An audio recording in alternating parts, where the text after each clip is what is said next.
Blogging Friends Show.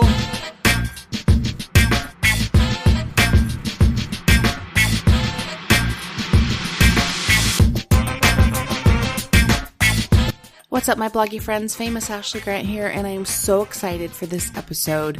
I know that last time I said this episode was going to be featuring Kathy Dean of Healthy Ambitions, and we are still featuring her soon.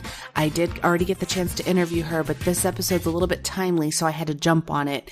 I got the opportunity to interview Dan Morris of BC Stack, and his stack is coming out this month, so I had to just go ahead and share this one.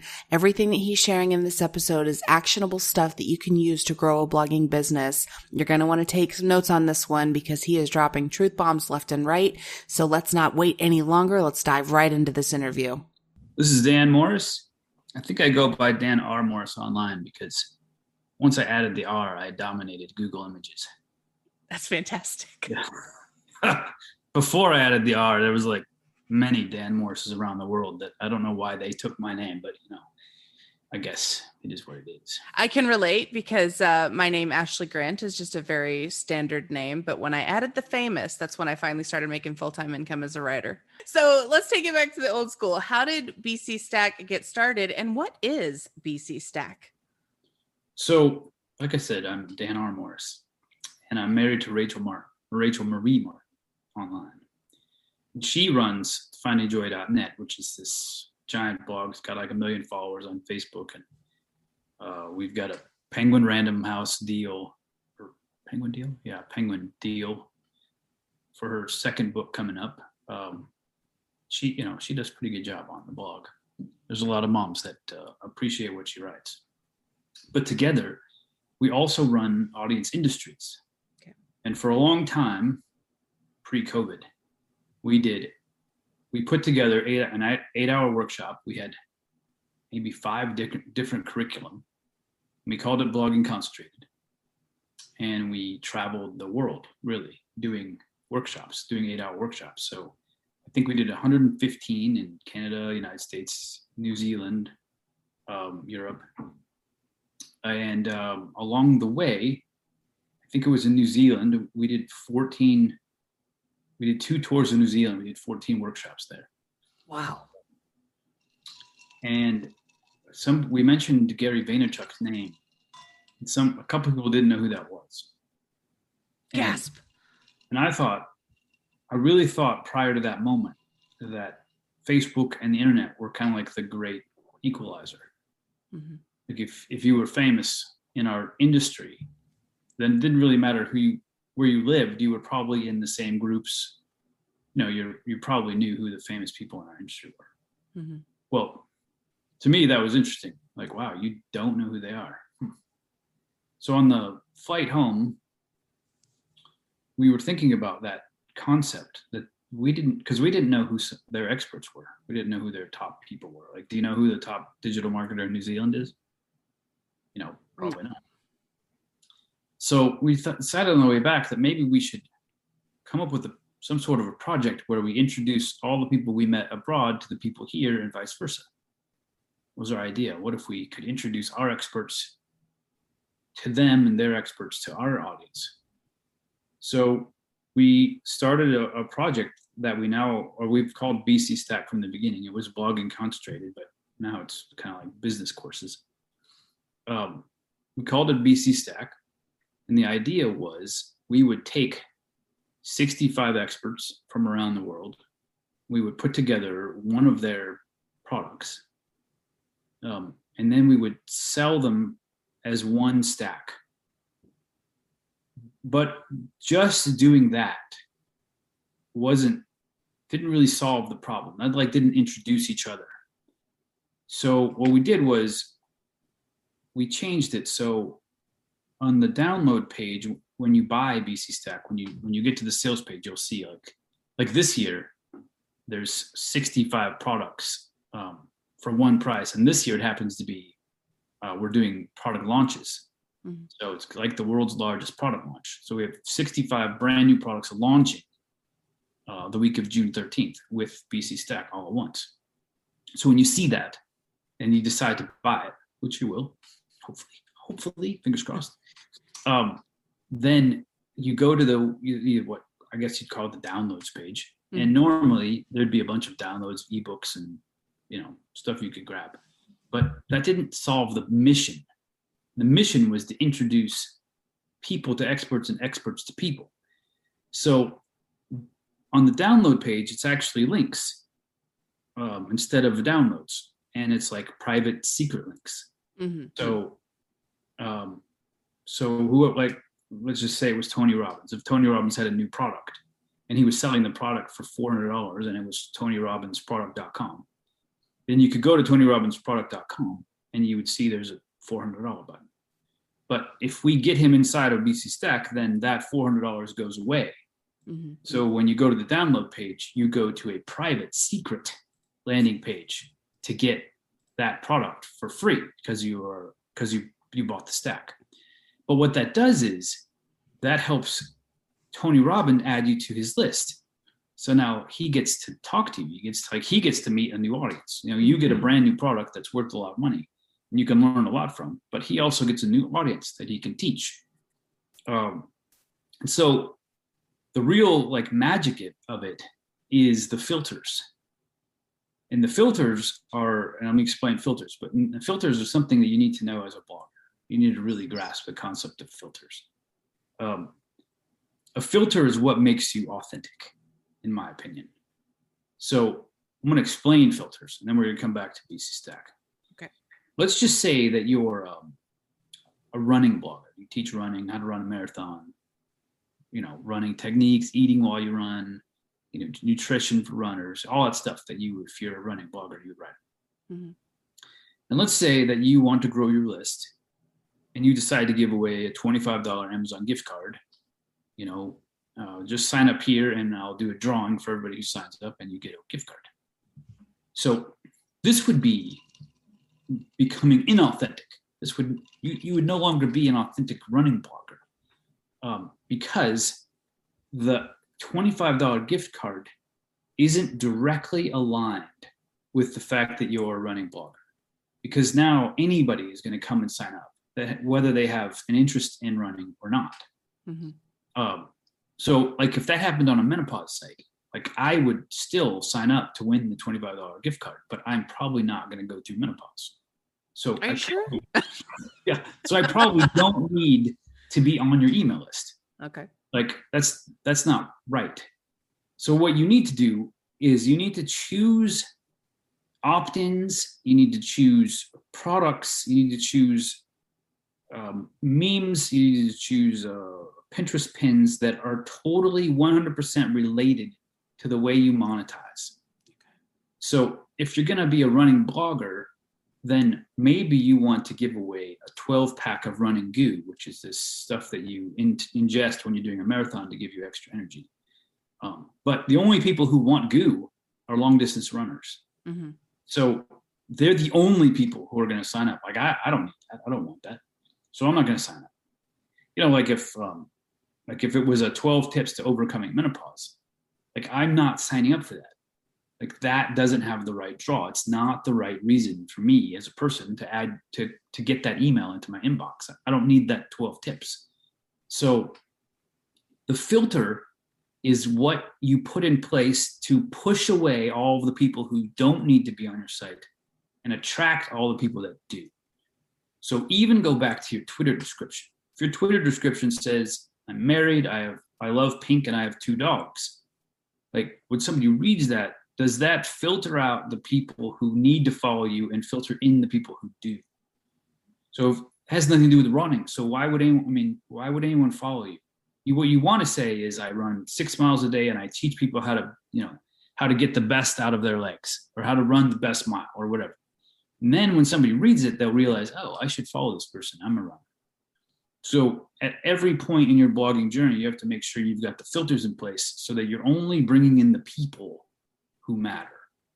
Now, wow, that is solid advice. I like that. The way this manifests itself is, if you go to my wife's Facebook page, which is Find and Joy Blog, you'll see 700,000 fans. But you'll also see that every single post gets 100, 200, 300 comments, because the only people who are in that group are moms. That's it. Like every single day we get 150 people who, press, can I join the group or whatever. And I get rid of all the men. I get rid of everybody who didn't, who signed up for Facebook in the last 6 months. I get rid of anybody who doesn't look like a mom, and then I add everyone else. So now the group is full of moms who totally champion each other because they all have the same thing. It's like going to a U2 concert and singing the U2 songs as loud as you can because everyone around you is singing the U2 songs, which is very different than going to a bar and singing the U2 songs as loud as you can that are coming over the jukebox and looking around realizing no one is singing the U2 songs. Like all of a sudden you feel out of place and then you no longer sing. So Love it. If you have a running blog and all of a sudden 100,000 people are on your page and they're not runners and you say something and it's crickets, you don't say anything anymore. There's no one there that's feeling what you feel that has those kinds of, those kinds of feelings. So now you're no longer as open and all of a sudden your page gets zero engagement because no one feels like they're in the right place. And it's all because you put the wrong Twitter description. I love that. I love that. It's I geek out on software as a service products, and I follow a lot of blogs for software as a service. And one of them is Smarter Select. They're an application software. And one of the things I like about them is they have this thing in their program called pre-qualifiers, which basically weeds out anybody who has no business on that page. And that totally just makes me think of like what that is. It's you're pre-qualifying the people that should be there, the people that actually belong in your audience. I absolutely love that idea. And it's funny, the way that you put it makes so much more sense than, oh, you got to niche down. It's like, okay, well, that sounds great, but can you please explain to me what the heck that means? So I love that description. Yeah, you definitely want to have a place. Even running blogger, there's a lot of running bloggers. But then, here's something interesting. I used to run. And then there was a point in time when I stopped running because my buddy Paul and I wanted to start doing triathlons. So I ran, right? But I was no longer a runner. Now I was a triathlete. And then there was a point in time when my buddy Paul and I decided to do the Ironman. So now we're no longer triathletes. Now we're Ironman triathletes. So, and we teach this in one of our blogging concentrated curriculums, but the idea of the ladder of value.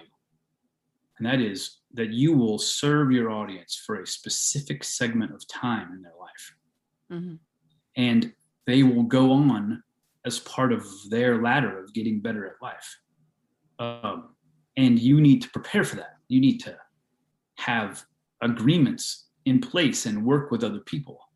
So for instance, the running sites that I probably looked at back then, it would have been good if they had agreements and joint ventures with triathlete blogs that say, hey, are you interested in triathlon? If you are, click this link and see what my buddy Dave writes about triathlon. And then all of a sudden you become an affiliate for that guy. Mm-hmm. So now if you're making if you're buying anything over at that guy's site, then you still benefit from you moving your traffic on to the next thing that they need to do in order to get even healthier.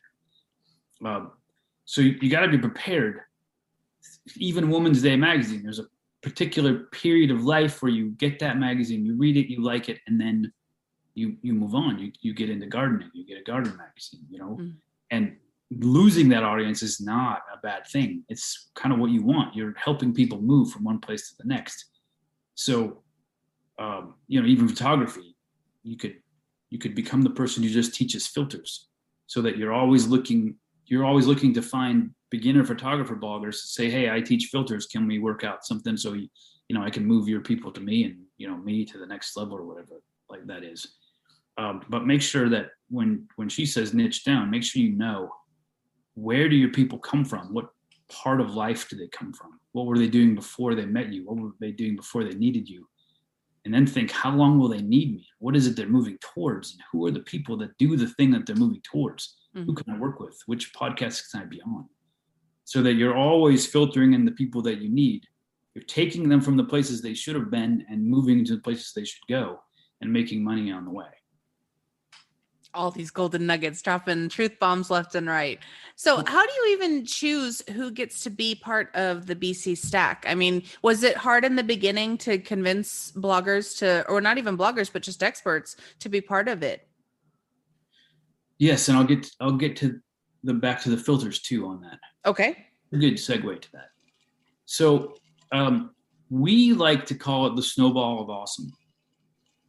For everything we do, is you have to start with a small snowball. So I was friends with Joel Comm, and Rachel was friends with John Lee Dumas. Okay. So we asked Joel and John if they would participate in this thing that we had, with this idea that we had, and they said yes. Now, how you get to a big fish doesn't matter as long as that's kind of your idea starting out. Mm-hmm. So then we told everyone else, John Lee Dumas and Joel Comm are helping us with this project. Would you like to be part? Well, that just grows itself. Yep. Yes, I'll do that. They're involved. I mean, I'll be part of that. So when you're going to do a project like that, think of the biggest fish that you know. And it doesn't matter whether that's as big as Tony Robbins or, somebody smaller, but think about the biggest fish that you know and go after that big fish first, because then you can use that as the hook for everyone else. Love that. Now, in my world, we have what we call a universe spreadsheet. And we do this for every client in every niche. And that is, we create a spreadsheet of everyone in the universe, in the niche. Every top author who writes books about this concept, everybody on Medium who writes about this concept, everybody on LinkedIn, everybody on YouTube. Like, who is the niche? Who are the people? Who are the people making the movies, making the documentaries, that are all about what I'm talking about? So then you create this spreadsheet. Here's the entire map of my niche. Here's the people writing about this and writing about this, and the people who fell, and the old people, and the past people, and the has-beens, and the coming-ups. And if you have that, and you don't know the top people, well, then you know that you're not in the top of the niche. So, Oprah knows Tom Cruise for a reason. Right. So you got to work your way there. You got to get to know the top players, because how are they going to recommend your book if you don't know them? Mm-hmm. If they have the same audience, don't you want them talking about what you do? And it's kind of the idea. Mm-hmm. So we have a niche spreadsheet, and every year we add to it. All year, I see other projects. I see affiliates for other bundles. I see, and I write them down. I add them to the spreadsheet, and then we pretty much just go after them. And now in year 7, I don't need any snowball at this point. We probably have 150 people who emailed me this year to ask if they could be part of the stack. So, oh, that's fantastic. Yeah. For me, that's fantastic. And I say yes to everyone at first. And then they filter themselves out a lot. A lot say, I didn't have time. Yeah, I'm aware. That's why I say yes. I know that you won't have time, and a lot of people won't do it anyway. And then when it gets closer, we're a month away. So it starts on June 13th. So now I actually have, I think right now I have 93, and I have to get to 65. So now I'll go through the process of paring it down. And I've been starting to send some emails out to say, hey, where are you in the process? And I've already gotten, a bunch of people said, oh, I just didn't get to it. And then, cross those people off. Right. And then we'll probably get down to 90. And then it's the process of actually looking at the products, and anything that's not awesome, we just toss it. We just say, maybe try again next year, because it's just not quite there. Yeah. So that's kind of how that works. But I was saying the filters concept, the best part about the stack is that it's run by affiliates. So while I do, we have a big list because we've been doing this for 7 years, but I only really send a couple of emails to my list about the stack. And then the rest is the affiliates. And we have, I think, around 700 affiliates. Wow. Who promote the stack. That's amazing. Yeah. And last year we figured out, and this is reverse math, but we figured out based on our conversion rate, like it got 10,000 sales, right? Mm-hmm. Then we figured out, all right, our conversion rate on the page of 10,000 sales was 12%. So that means we had 86,000 people to the page. And then we know that if 86,000 people went to the page, and usually a click-through rate, average click-through rate on the internet is 5%, then 3 to 5%, then like 2.54 million people were emailed about the stack. Wow. And that's kind of like how normal numbers work. And then 86,000 show up at the page and 10,000 buy. So having affiliates do it, it's a 3-pronged project. So the first prong is the contributors. The contributors who provide the products, they get to grow their list. That's like the big benefit. For them, this is like a list building experience. Because for us, we want to connect them to a new audience. That's kind of the entire idea. And the way that it's perfect for them is the filters. So an affiliate in New Zealand or Malawi sends an email out to their list, and it says digital marketing products or something in the subject line. And then that's a filter, right? You don't even open it if you don't care. And then they open it, whoever likes that opens it, and then it says, hey, 65 new products are being sold at BC Stack, for one low price. And if that appeals to you, then that's the second filter. So if that doesn't appeal to you, like you don't even show up at the page. So then you make it to the sales page, and then the sales page talks all about the products and the people and what's in it. And if that doesn't appeal to you, then you leave, right? Right. If it does appeal to you, then you click the buy button, and then you see the price. And if it's worth it to you to spend some money on your, on getting digital marketing information, then you buy. That's another filter. Like now the list has been filtered 3 times, plus this is a group of people who are willing to pay for this information. Mm-hmm. And then you make it to the download page. And now it's just like a salad bar.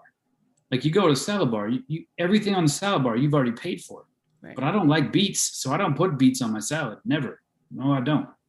So all of the buyers, when they go through the stuff, if they don't care about Instagram, then they're not going to grab the Instagram product. Mm-hmm. But if they do care about Pinterest, they might grab the 2 or 3 Pinterest products. Mm-hmm. So now those 2 or 3 Pinterest people, those contributors, have just grown their list by somebody who passed 5 filters, agreed to pay for this information, and chose Pinterest over everything else. So they end up with this great list. So that's the first prong. And then the second prong is the buyers. They get 65 incredible products. And this year, brand new. Like if you're thinking, well, what's new in 2021, post-COVID mentality, like this is the year to get it. Mm-hmm. So that's the second prong. And then the third is the affiliates. Now, the contributors are also affiliates, but the affiliates are people who promote the product. And they make the money because they're the ones who drive the boat. They're the ones who bring the traffic, who introduce everyone to their audience. And for them, it pays their bills, it buys their groceries, it pays their family. Jennifer Maker last year, she got like $23,000 in affiliate income and ended up building a new studio. So that's amazing. Yeah. So, there's a lot of people that make $15,000 or more in affiliate income just from 1 week. And not only that, for the affiliates, it's 1 week of work, right? June 13th to the 19th, emailing their list, talking about it. And we pay on the 21st. So it's like a huge summer thing. And you can feel the money from the work that you just did. It's not like 6 weeks later or 2 months later. It's like 2 days later. So every year it's kind of like, if all I have to do is work this week and I'll make a big paycheck on Saturday. I mean, we like that idea. I love that idea. I guess the fourth prong is for me, and that is I'm done that Saturday. Then you go on vacation. Yes, I pay everyone and we're out. Like, whew, it's over. I love it. Well, firstly, you said that you never put beets on your salad. Try them grilled, and then, you might enjoy it. I've been to beet buffets. I've been to a beach party where they had this entire layout with all different colored beets, red, white, some were grilled, and they all taste like beets. So no. That's hilarious. Do you remember in the 90s, what was that show, Doug, where everybody had to get beets? They loved the beets. Well, no, I don't like beets. I don't put it on my salad. Okay, understood. And I didn't put chickpeas on my salad either. I mean, they're good, but they just take up extra space without a lot of flavor. Love it. Now, what turned me on to the BC Stack, the reason I got it a couple years ago, is there was a product that I was already looking at. It was already on my radar, and I was considering buying it, but I was kind of toying with the idea of whether or not I had it in the budget. And then I saw it show up in the BC Stack. And I was like, oh my gosh, like this product is normally $97 and I can get it and all these other products. So what do you say to the people that are like me who are, looking for, I don't want to say the lower price, but looking for value? And what do you say to the people who are considering getting into these bundles and they're like, well, the only people that are ever going to sign up are the people who are cheap? What do you say to that? You mean to the blogger or to the buyer? To the blogger. So like take it back to 7 years ago, but like even pretend you didn't have JLD, John Lee Dumas, and Joel on board. What would you say to the bloggers who you were trying to convince there are benefits to participating, who were just worried about giving their products away cheap? So I get this sometimes. I reach out to a lot of people to see if they'd like to be part. I pretty much cold call everyone. Mm-hmm. And sometimes I get that response, mm-hmm. that their product is worth more than that. Like they're worth more than putting their product in the stack. Mm-hmm. And I don't disagree, but I also know that building a business is not simple. There isn't anything easy about what we do. And what we're giving is the opportunity to grow your list for 1 week. And we're using your product as a carrot. And your product should be the best representation of you. So the people who choose that actually get to see the real you. Mm-hmm. And actually, as a contributor, for the 60 days following the purchase, we do interviews on the Facebook page about your product. So not only does your audience get the product, but they also get to meet you and hear what you have to say and realize what value that you're going to add to their life. Because it's really not the exchange of value that we're concerned about for this 1 week of 2021. What we're interested in is, how do I grow my list so that 2022 is productive and I make a lot of money?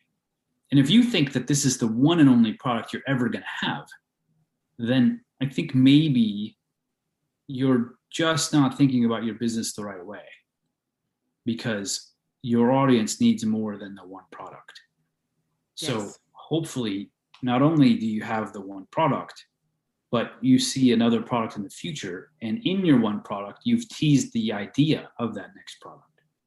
So if you have a beginner's photography book, hopefully you've mentioned filters, using filters on your camera, because you know that your filters product is going to be coming out, whenever. Hopefully you've already started to tease that idea.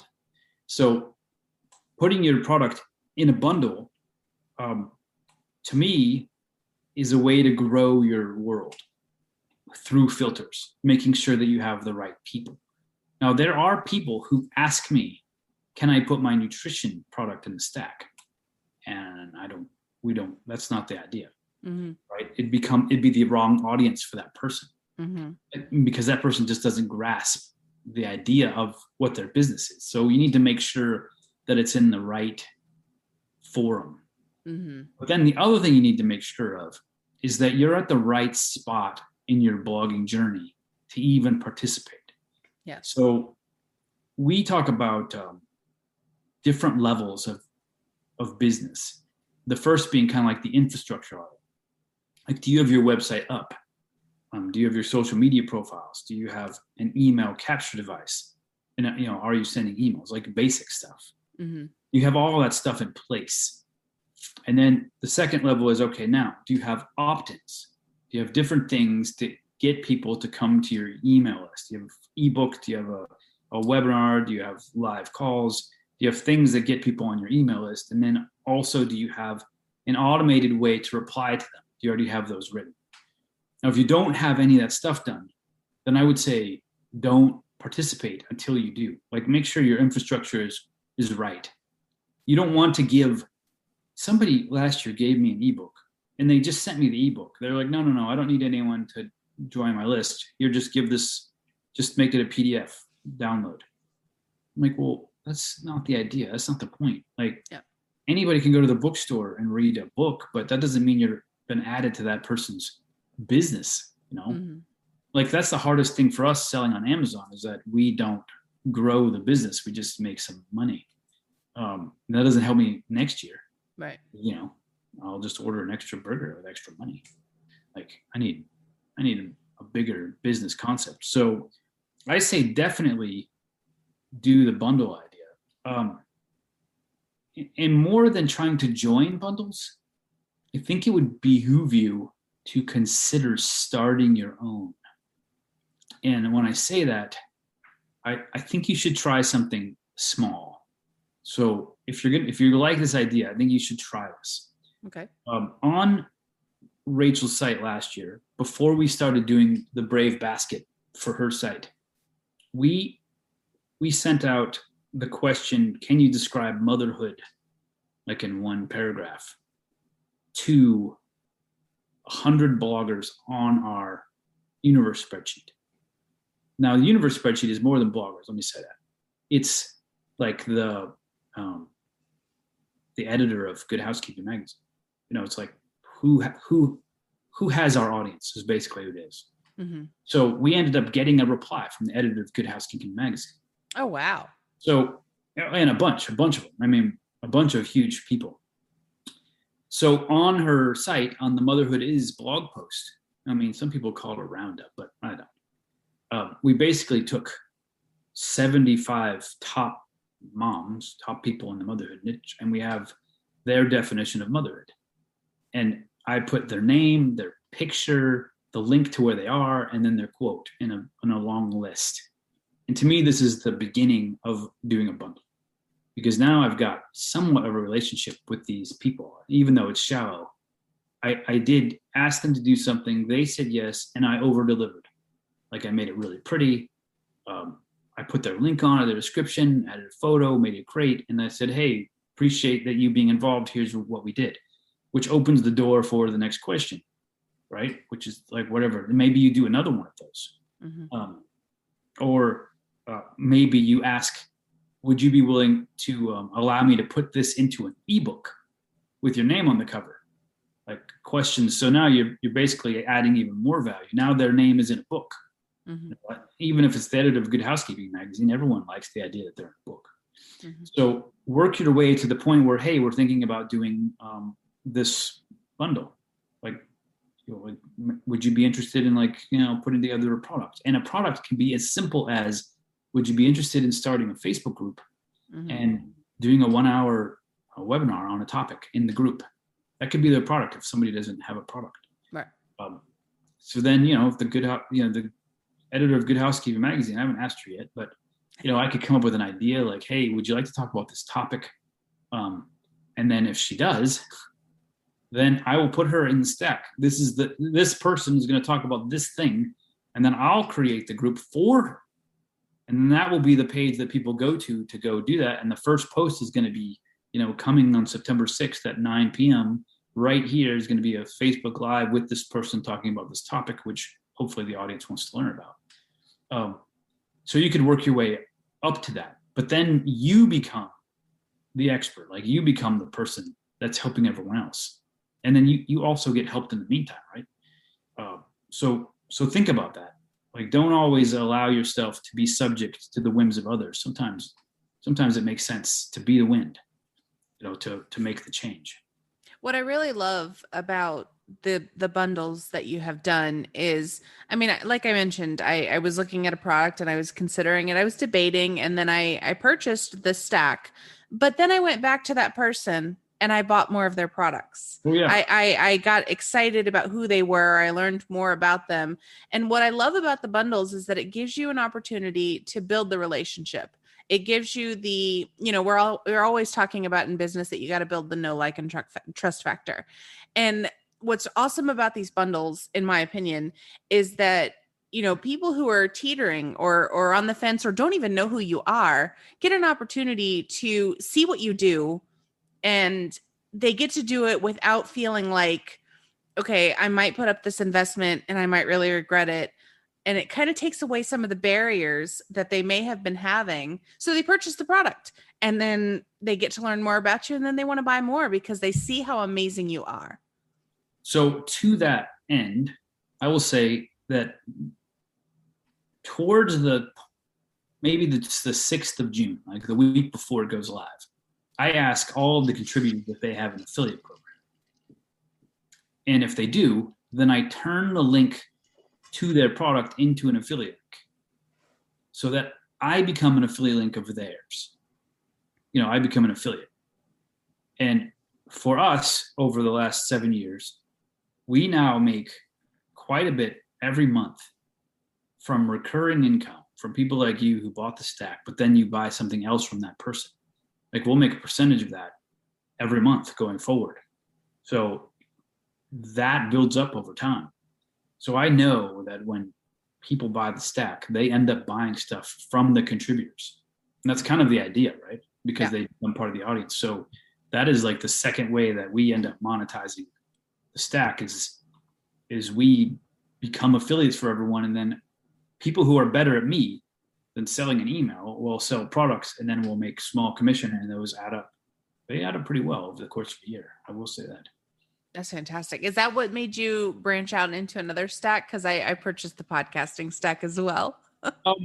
No, the thing that made me want to do the Podcaster's Kit was the success of BC Stack.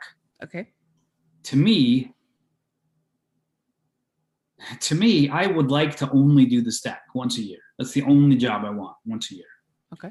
And we're close. But from a money standpoint, I thought, well, what if I did 2? Because I'm not busy enough. Yeah, well, so I worked 2 months on the stack. What if I worked 2 months later in the year? Mm-hmm. And I did a different niche. And since I work for Podcast Magazine and I have a podcast, we go to conferences. I thought, well, we have a podcasting audience. So that's pretty different, pretty niche. So we'll start a podcasting one in October. So we'll do one in June and one in October. And if I do that every year, then when both of them get big enough, then that's the only thing we have to do every year. We'll just do those 2 projects. That'll be our only work. And then we get, when Rachel and I got married, we ended up Brady bunching and we have 11 kids. So if I only work 4 months a year, I could spend a lot of time with the kids and we homeschool. So that was my idea. We'll do a second one. We'll try to make it just as awesome, maybe more awesome over time because it's niche. Mm-hmm. And then we'll just work 4 months a year. That's the goal.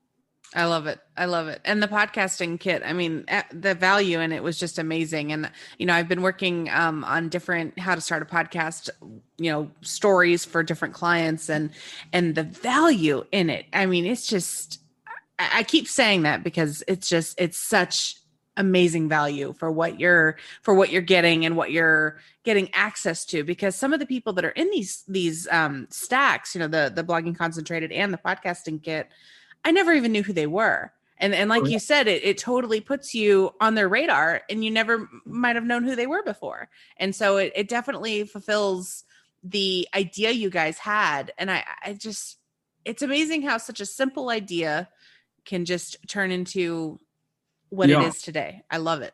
So we've done one for Rachel called the Brave Basket. We do one for Spanish teachers for speakinglatino.com. We do a few others, and I'll tell you something about starting these. They don't make a lot of money right away. Some do. Like BC Stack is digital marketers. Digital marketers have lists, but podcasters don't have lists. Which is a problem. Yeah. So I was actually disappointed the first year. Okay. In the amount of traffic it brought in, because I mentally overestimated how much reach podcasters have. And I wrote this, I wrote a book to the contributors. And I wrote all the positives and negatives, like what happened. Here's the conversion. Here's what happened. We changed the sales page on Wednesday. Here's what we had email wise. Here's what we had affiliate wise. And podcasters just don't have a big list. And that same thing happened with Spanish teachers. We have an unbelievable Spanish teachers bundle. But if you're going to use affiliates to grow it, Mm-hmm. then sometimes you almost have to spend a little time building, teaching, and creating affiliates. Teaching them how to do it, and then so they can work on it all year, growing their list, and then you get to use them again the next year. Mm-hmm. So they're not immediate. And if you're in a niche that's not like digital marketing where everybody's got a list, then they do take a little bit of extra effort, which is not bad. And right. Eventually you'll be the top dog because no one else is probably doing in your niche. Right.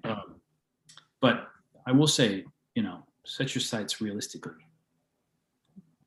I like that. So you offer an affiliate program, but how does it work and how can bloggers get involved to promote this amazing stack?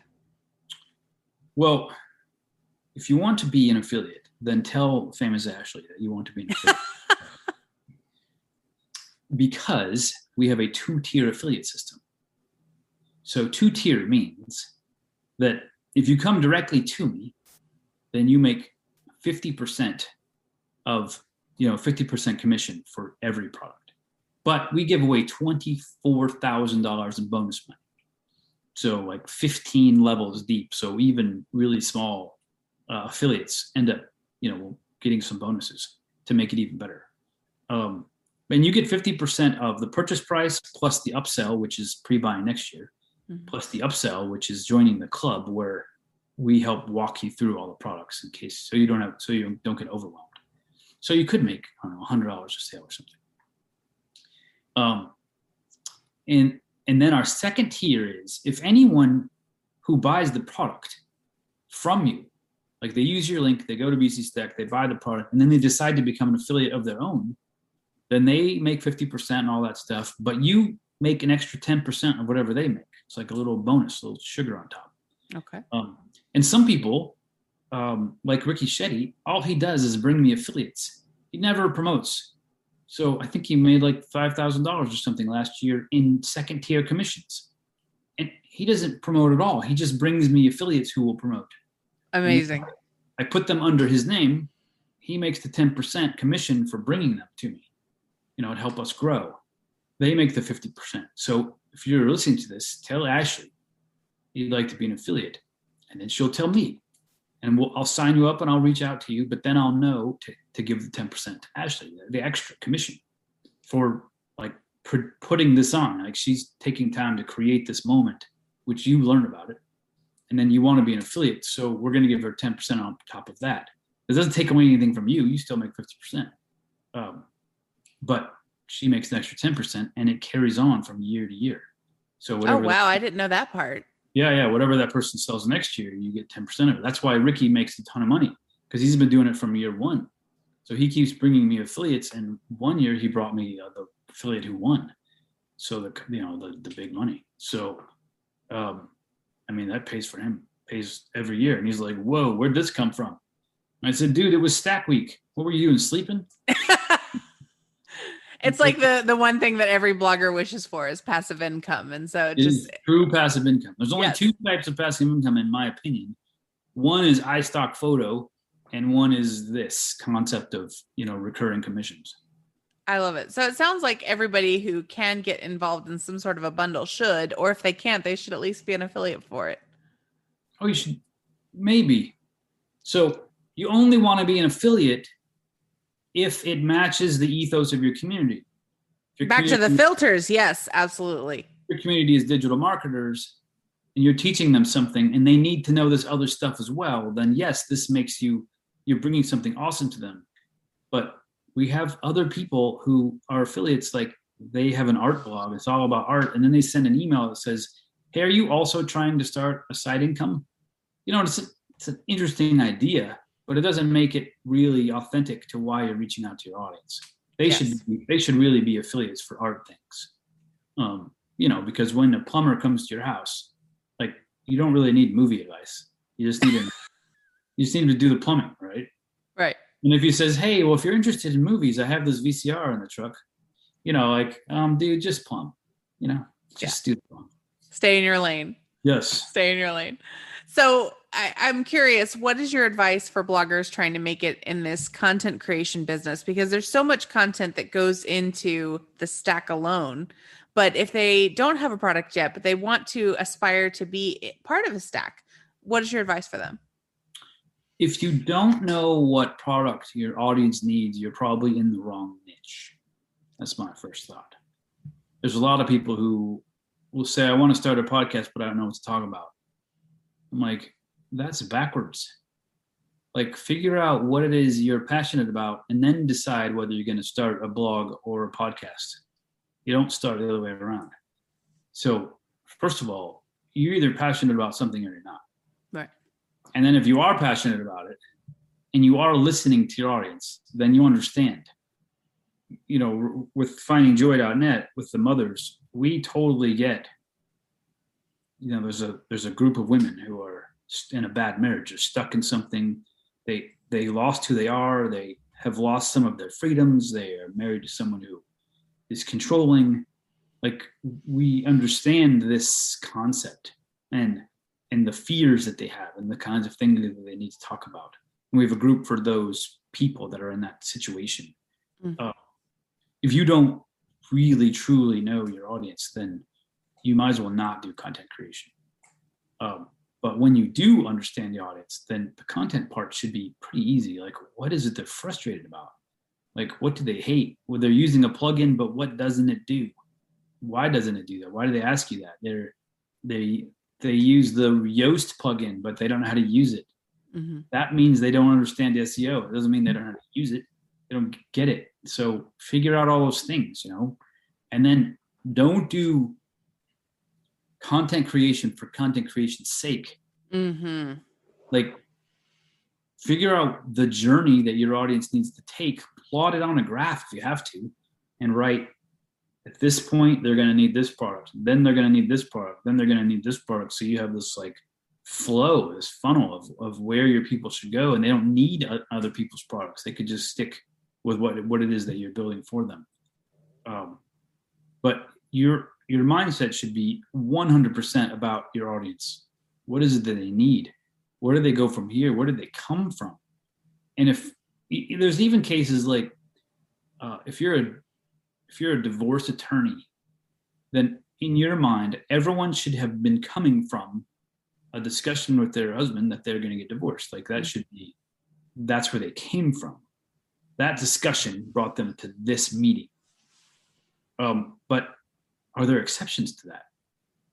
Like, if there are exceptions to that, then that could be a product, could be a book, that could be a thing. Like, if you didn't just have a conversation about divorce and there's another reason, then read this.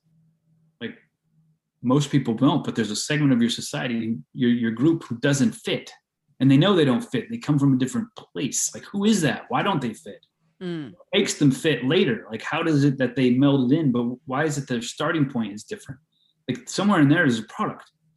And then everyone goes from like running a 10K to a marathon or a half marathon. Like, is that the case? Or do some people go to that Titan event, you know, these other adventure racing events? Like, where else do they go? Well, shouldn't you not have a product transitioning to a adventure runner, you know, transitioning to a marathoner? Like, those should be things that you talk about and you write about. So you really just need to really think through your audience. I mean, go to the bookstore, write down the title of every single book in your niche, then go and look at the chapters. What are the chapters about? What are people writing about that you haven't? Like, why haven't you? Why aren't you seeing those things? And then just come up with, like, everyone's writing a book about these 11 chapters, but no one's got this, right? There's your product. You know, spend a day at the bookstore, like a whole day. Go to the coffee shop like 3 times. Every single book, read it, you know, read every chapter title. Why do they write about this? And then start making hash marks. Everybody's writing this, but only one person has written about this. Like, that sounds like a product to me. It gives you a great way to set yourself apart. Yeah. Because I mean, you have so many people who can be an expert, but if you really want to, like I said, set yourself apart, then you need to find something that's not being served and go find that audience for it. But I really like what you said about basically not just creating products for product's sake. I mean, if you're going into it solely with the idea of making money, then you're probably not going to make any money. But if you actually give your audience exactly what they need or want, rather than assuming what they need or want, you might actually have some success.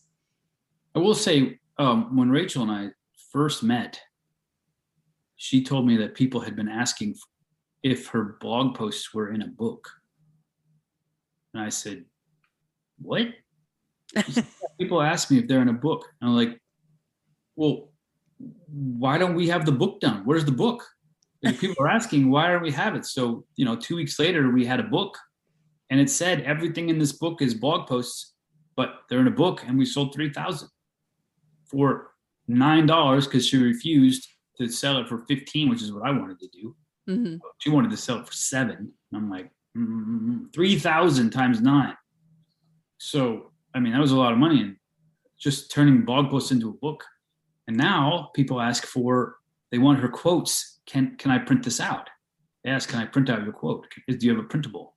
So we actually, do I have it? No, I don't have it. We actually had her quote made into an actual framed print. I love it. $65 plus $15 shipping from China. And we sold 100 of those. We only ordered 100, but we sold 100 of those at Christmas time. And now we put printables on the site, or we have been. And people buy the printables. They just want to print it and hang it on the wall by their computer. But they don't want to type it out. They just want it to look pretty. Yes. 99 cents for that. So why not? I love it. Well, and I should put in the show notes, for GoDaddy, I did a blog to book series where we literally interviewed bloggers and talked to them about how they took their blogs and turned them into books. So I should leave that in the show notes for sure. Yeah. So what is your advice for bloggers that are trying to come up with an idea? I mean, where should they first go? Like, I know we said that we shouldn't just create products for product's sake, but should they actually ask their audience, or should they just hang out with their audience? What do you think? What do you mean? Come up with ideas. Come up with ideas for products and ways to monetize. I mean, I know there's so much that can be done, but what's the first place that they should even begin? So for me, the bookstore is big. Yeah. Go to the bookstore and look at the chapters. What are people writing about in your world? What books are missing, really? Yes. You can do that on Amazon. I don't know. I like to go to the bookstore and get a coffee and hang out. Okay, I totally do that on Amazon. I've been known to read all the previews. Yeah, you can do it. You can stay home. I just like to go out. Monetization. One thing you have to remember is everyone in your audience has a bookshelf, and it's got stuff on it. When Rachel goes to Starbucks in a different city, she looks for the mug, the Starbucks mug that has a city name. When people look for shoes, they normally start with the brand that they like. So you have to remember that your audience is proud, and they're willing to put money behind the things they're proud about. So if they're proud to be a runner, they're willing to have a bookshelf of running books. They're willing to subscribe to Runner's World and have it on the desk. So you have to remember that first thing. Yes. is that they're proud of who they are. And when they buy stuff, it makes them prouder. Like Rachel's loves to show people her Starbucks mug collection. Think about that. Rachel loves to show people when they come over her Starbucks mug collection. Now rewind to the day that somebody at Starbucks said we should sell mugs with the Starbucks logo on them. In that conversation, do you think people will buy them? Somebody's asking that. Not only are people going to buy them, mm-hmm. show them she's proud. So what kinds of things is your audience want to get better at? I mean, do they want to play the ukulele? They need a ukulele book. They need a book about ukuleles to put on their coffee table, right? So think about that. Go that direction. What makes them proud, and create something that would make you even prouder. This is my podcast right here, and for a long time, we had a blogging shirt of the month that we did through Teespring, and we sold 150 shirts every month, and we came up with we have one that says blog what you love what you blog. And you design it on Teespring, And then Teespring will tell you, this shirt, this Hanes t-shirt plus your 2-color print will cost $6.88 a shirt. I'm like, great. And then it says, how much do you want the price of it to be? And I put in $17. So then we just send everybody a link to the $17 shirt, and Teespring sends us the difference. So we don't have to do anything. We just created a product. And it makes people proud. People are proud to wear around that I love blog. We have one that says, I'm not a famous blogger, across the front.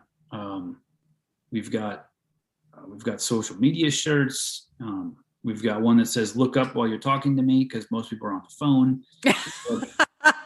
There's lots of shirts that make people proud. So why not be a purveyor of shirts or mugs? Like, you can make them all at Teespring or Cafe Press. People like to be proud, and you're in the niche, so help them.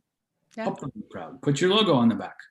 Yeah, right now I'm wearing my Up My Influence shirt. I'm obsessed with Josh Elledge of Up My Influence, and on the back it says media celebrity, and that makes me feel pretty cool. And my other second favorite shirt is I love podcasts. Oh. So I love that. Proud. Yes. So think about it. I mean, there's products in there. Don't just limit yourself to digital products. Use Teespring, use Cafe Press.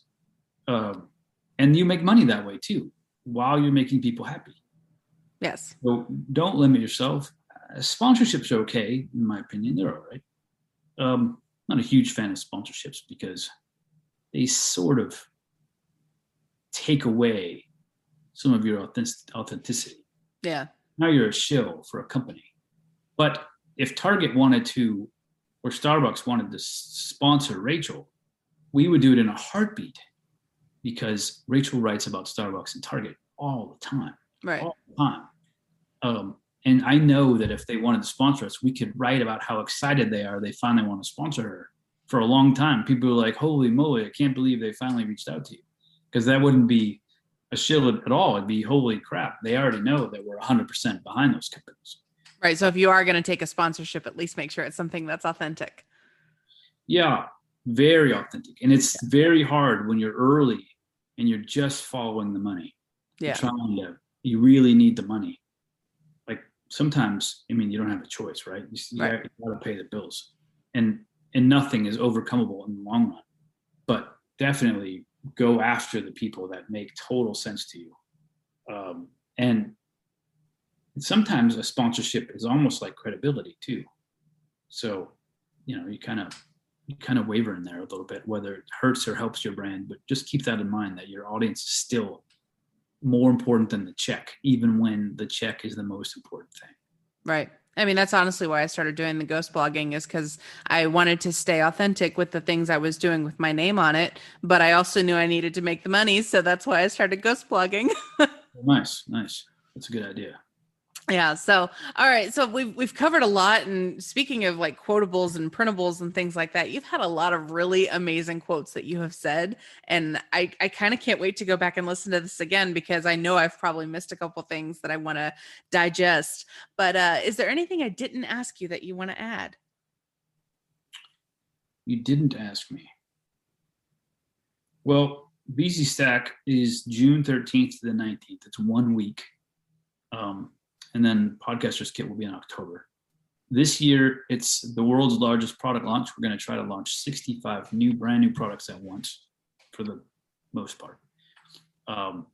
And I would love for you, if you're into digital marketing, I would love for you to not only get the bundle from a consumer point of view, but I would like for you to get it from a marketer's point of view. And that is, if you have a chance to see the download pages that 65 experts have created for this product, what do they look like? What did they include? What didn't they include? What's the subject line of their first email? How many emails did they get? Like, use it as a case study. Ooh. Like, start to write down. Like, I hate to say this, but I created a new Hotmail account. And I like Hotmail because you can sort by sender. So what I like to do is sign up for stuff like this and then go back and sort by sender. And then I can start to see campaigns, the headlines of different campaigns that people sent, like what order, what did they write? How did they write it? So it ends up becoming a pretty good resource, as well as you get the products. So if you're really into digital marketing, use every part of it. We changed the sales page 3 or 4 times during the course of Stack Week because we're trying to improve the conversion. So, I mean, take a screenshot on Friday or when it opens on Sunday. On Sunday, take a screenshot on Wednesday. What did we change? And it's only going to be there for an hour. If it didn't work, we change it back and then we try something else. So see what we changed. Why do you think that mattered? And it will always, well, not always, but in theory, it will always improve the conversions. Take one Friday. The very last day, the conversions will be the highest they are all week every year because we've tweaked enough stuff. So see what it looks like on Friday compared to Monday. I mean, really go into it from a digital marketing perspective, and don't just go in it as a consumer. You're trying to do this too. So that's amazing. Make it work for you. So much good stuff. Well, where can people find you on the interwebs? I'm Dan R. Morris everywhere. Facebook, on Twitter. My podcast is called Tracing the Path, and it is a passion project. I grew up with Paul Harvey and Charles Kuralt and Andy Rooney, were these unbelievable storytellers. And Paul Harvey's had this radio show. I didn't care how important the meeting was. If his story wasn't over, I would wait in the car before it was over. I'd be late for the meeting to finish the story, finish listening to his story on the radio. So I decided I'm going to do that. I want to create stories that you just have to listen to the whole thing. And so that's what I've been doing in my other months where we're not working on the stack. Is I've been creating, I guess you'd call it history. It's 20th century history, but it's stuff you don't know about things you thought you did. Like, did you know that Francis Scott Key was once a slave owner of Frederick Douglass? Did you know that? Probably didn't. No, I did not. You probably didn't know that. There's a lot I don't know, though. Did you know that it took 2 wars for M&Ms to be created? If it wasn't for 2 different wars, there would be no M&Ms. Did you know that the Oregon Trail game is what made Apple a famous company? That's the tipping point for Apple, is Oregon Trail. So we tell all these cool stories, and I don't know, it's tracing the path. So if you like podcasts, and it's not a business podcast, but if you love that kind of thing, come on. It's like all that Jeopardy trivia, all that stuff you could tell at cocktail parties. Oh yeah, packed into. Right now, it's so much research. I only do 1 a month, but hoping to get to 2 a month. Amazing. Well, I really appreciate you taking the time. I know you're very busy, but I really appreciate you taking the time to do this with me. And I mean, everything you've said is just, it kind of makes me want to go re-examine how I'm doing things in my own blog. And I think that is a good thing. That's awesome. I actually, since we homeschool, in 15 minutes, I teach Spanish. Amazing. To kids. And let me tell you this, there's a quote that my wife and I both like. It's, in the kingdom of the blind, the one-eyed man is king. So if I only know 6 more words in Spanish than the kids, I am the teacher. That's fantastic. Thank you so much. Hey again, my bloggy friends. I just wanted to thank you for listening to this episode with Dan Morris. Did you pick up all that he was laying down? My goodness, he had so many good truth bombs, and I can't wait to buy his BC stack so that I can do exactly what he said and use it as a case study to grow my own blogging business. I hope you enjoyed everything he had to share, and I hope you took something away from it. Until next time, may your page views be high and your bounce rate be low.